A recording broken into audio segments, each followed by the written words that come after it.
rule of law si Manipur state government sina kitang thausa da bagi mami matai na guma kharna di rule of law leitre kaina aina busu yawi leitre haibamakti hai kheroi maram di Bheli ki area da di rule of law si respect tawi prajana su tawi sarkar ki enforcing agency singsina su tawba ekoi whereas rule of law si Bheli nataba ching da di completely masi laitaba mali haibasina aigi mieng ngarang tarik ohum makta thokiba aikoina video da natraga mobile telephone da social media da aikoina uba phangiba singsina tai rule of law ta sengna laitaba ni haibasi mali haibatu dagi laite haina ai laksage nandi leipak amang ngakpada darkar oiribasi rule of law duna khulai oiraga leipak adugi service tawnana ba chief minister haibe yai mahaki cabinet colleague ministerial mayam ama leibe yai adugi ministerial mayam dugi magi puriba daita puriba department singdugi agency directorate government gi secretariat commissioner gi makhada suthang naina system amgi makhada leipak sing ngakadabani adugu system asi yamna irregulate oiba yamna respect tawdaba response tawdaba man baduna ngarangi thodok tu thokba makni haibasi mai haijini ramdi aikhoi gi bharat ta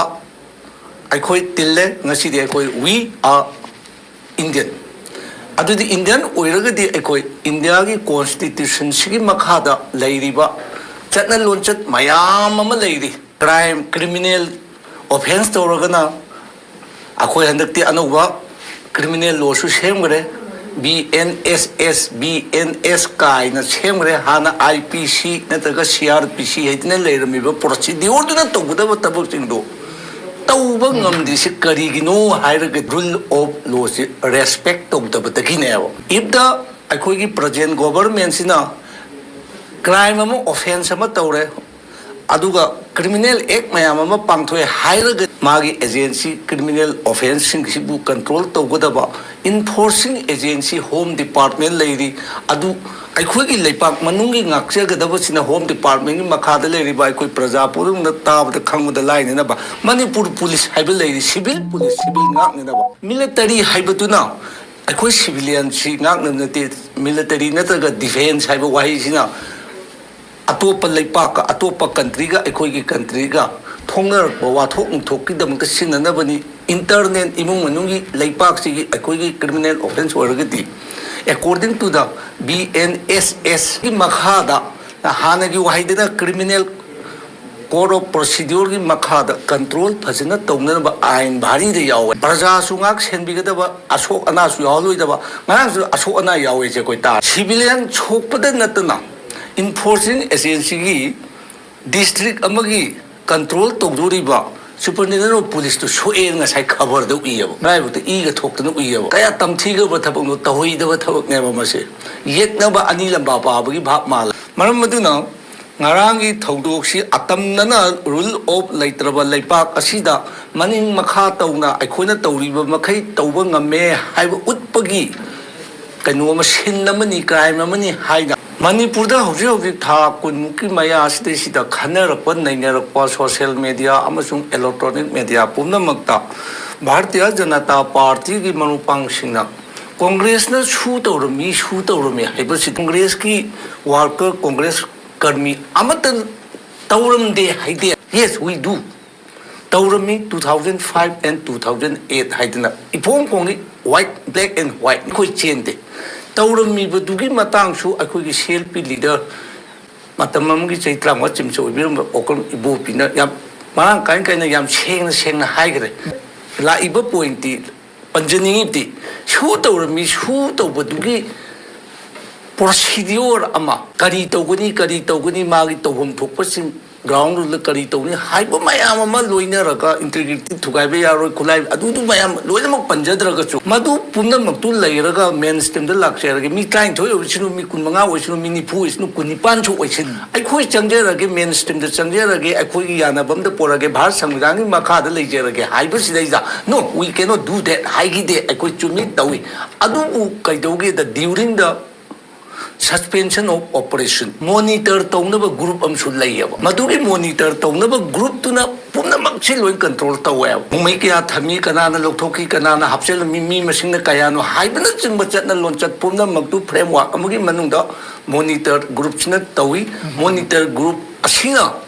tawba yadaba singdu loi thinga thami madam maduna asuk kuiba shanti oina leire imneo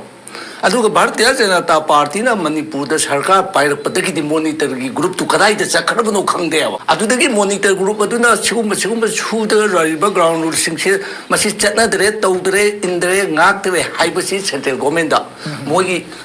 kanu thi report mi matung dhagadawne tu tharam de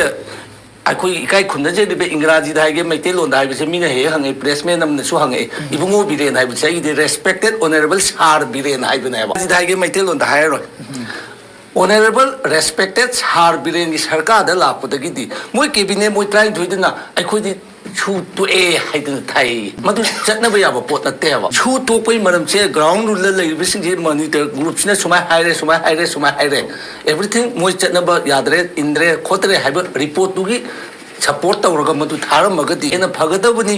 angang na maiba sarga mang thalli haidana hanake ekhoi sarkar se angang na pan sarkar dongna tawba mali sima ana shugi ekhoi tawde di ekhoi haide am khudima mafam khudima media punamakta congress na shu tawrumi ana congress na tawrumde haigi ba layirabage monitor group adugi function tawhondana moina thopa tawgibadagi shugi problem se lakpani mp oirami ba nipa se 2002 da Bharatiya Janata Party na sarkar pairaba central government Atal Bihari Vajpayee gi matam 2002 da houjik ke leader do Manipur gi electoral roll la yaurme mami 2002 da electoral roll la yaurma bani na Indian macha oire da ma MP oiram bani houjik India or su yaroi haibagi wafam adai du da yam kupna naina gumsi aduna achowe issue ama lakningai lei adu defend tawna ba aikhoda khulai le MP oirami haibado MP oiramba nipa amadu electoral roll ma Manipur ga organize tawre Manipur macha ole kaidore electoral roll la yaur me khola me haibagi gi chingba sing laiya MLA tare adagi di minister ani kari gi moina di mogi Bharatiya Janata Party gi constitution da hek tan thu bata hek lo thu bata separate tobire ekhoibu ekhoina taliba demand pibu tu da support toba mangani haibasina moi wana ya Indian constitution ni manung sida 109 haiba Indian constitution article sida mayek segna yaujare amu moi da tobam thopasin ekhoi gi Bharat ki niyom na toba ya ba mayam ama lei maduna moina side line tawraga gi pisak pachena manga taru panba Sangvidhan gi manung du da chung kan khatna lei bai ba tikum mani haige speaker gi da disqualification gi darkas thai aikoi MLA gi bai kai gi organization to da ba MLA na to da ba ya de ba mandatory chu leite adubu MLA manga si gi tholak na tawdri si gi maram kari no haibudo gi maram singdu nainana ba gi platform ama thambiu tell you expose to jage maram di aikoi gi organization gi su tawhum to ko mayam lei IC legal department ki chairman ni aine MLA ki kari ki fund ki kari ki local area de ai kainta cross out te ai legal department ki MPCC ki chairman amoina ai thabak tawri ba logo mari leina ba sin cross taw na te haina aina yam samna ai answer si pijage adu MLA kangkhatpa amachung minister kangkhatpa gi matang du dati Bharat ki Sangvidhan amachung Bharat ki Sangvidhan ni makha da laiba ain mayam du gi matak da moi gi constitution abakta constitution leihan badudi to hoi de aram di akoi handak su yam kana expose tong gare viral yam oina gare 17A haiba rule of procedure and business adu gu bagda ka chi mo yari kai mo da shoka da bisi mo da yengchen de aine he panjai mafam gar da tilai khumbi se chok de gai de ka su kai de chu ga ne ba ga je di se tilai khumbi phatte haiba se chu ba mina haiba ne ba chok de gai de tilai khumbi ija afaba jiba su taibung miyo bi ki kari gu ma khat tawri ba aikoi da taibung miyo ba aikoi da chokada ba khar mana su lo shin biri ba adudi yengchen da na tilai khumbi na ga ja le ne yam sawa ya adumai to na Bharat ki leiriba mapum oiba parent law constitution ni makale ba law se yari gai moi yeng de kari gi no da he tan thu bu da aikoi da separate support tawi ka haiba gi man gi mawung da ka yam chambe example ama he table number 1 da hotel da chak ama piu haiba si dei si da chak tu dang pu thor te ba atai mathen mayam kari ba kan da भेजरा नन भेजरा हंगगा भेज होगा भेज की group non veg non veg की group अदुमाइन तौदना Indian constitution मनुंग लेरिबा लेंगा लोन की थौरम मयाम सिना यारिखे कैनोम हाइरगा थैदोकपनी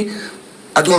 थैदोकतरगदी प्रजाना पामीबसी voice of people is a कैनो गॉड नि का हाइनबसु ले अखोई पुंसी हाइबसे नबगी दमकता आरांग ममा अथॉरिटी अमदि लेइदेबा अथॉरिटीसिना पुनभम की प्लेटफॉर्म अमसु थमगदबने सानसी फुटबॉल सानसी हाइरगदी there must be a ground अमदि तौनेबा पुंजन सिदा हायबा पुंजन ननबगी मफम अमसु पुंजन तौते मरम अदुना वी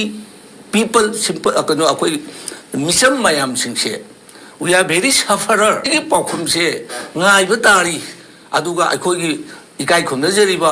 चीफ मिनिस्टर ददी मणिपुर नग यौरे हाया